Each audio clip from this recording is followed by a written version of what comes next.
καταγγείλει. Και βεβαίως και τα άμεσα μέτρα τα οποία θα επανεκκινήσουν την αγορά. Η επανεκκίνηση της αγοράς θα φέρει και έσοδα στο κράτος. Κύριος Βασιλόπουλος από το ραδιόφωνο της ΝΕΤ και στη συνέχεια κύριος Τσιόδρας.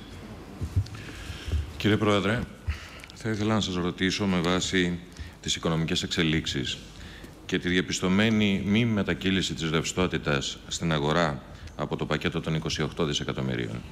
Εάν θεωρείτε ότι έχει έρθει η στιγμή να εθνικοποιηθεί μια τράπεζα, να αποτελέσει έναν ισχυρό πιστωτικό οργανισμό που θα εγγυηθεί δάνεια, θα καλύψει το πρόβλημα των ακάλυπτων επιταγών άμεσα, θα μπορέσει να διασφαλίσει τη ρευστότητα, και αν πιστεύετε ότι αυτό μπορεί να συμβεί με κάποιο συγκεκριμένο τρόπο, τουλάχιστον σε ό,τι αφορά το άμεσο ζήτημα των ακάλυπτων επιταγών, που είναι και το βασικότερο πρόβλημα αυτή τη στιγμή σε όλη την αγορά. Δύο αλήθειες για τις τράπεζες. Πρώτα απ' όλα, οι ελληνικές τράπεζες, επειδή δεν είχαν επενδύσει σε τοξικά, κατάφεραν και μείνανε σχετικώς έξω από την κρίση. Σχετικώς, γιατί η κρίση βέβαια ήταν γενικημένη.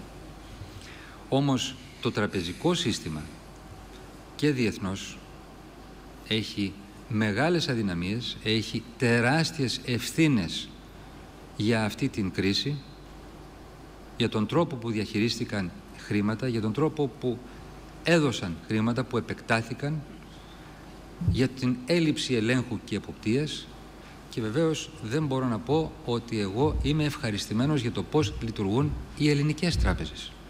Ελληνικές τράπεζες που έχουν τεράστια κέρδη, ελληνικές τράπεζες που σήμερα δεν είναι ο πρωταρχικός τους στόχος η επένδυση στην ανάπτυξη, ελληνικές τράπεζες που βλέπουν τους ισολογισμούς τους και όχι, που πρέπει να τους βλέπουν βεβαίως, αλλά που δεν βλέπουν και την ουσιαστική επένδυση στον μικρομεσαίο επιχειρηματία για να κινηθεί η αγορά, ελληνικές τράπεζες με υπέρογγες εισφορές από τις κάρτες πιστωτικές ή τα μικρά γράμματα των διαφόρων, για τους διαφόρους δανειολήπτες,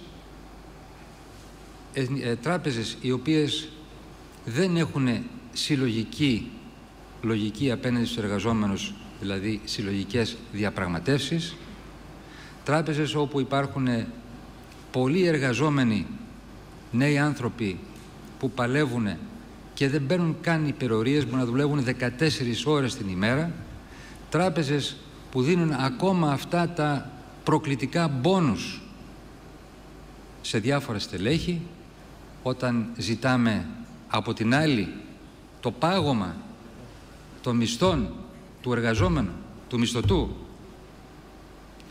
Είναι λοιπόν απαραίτητο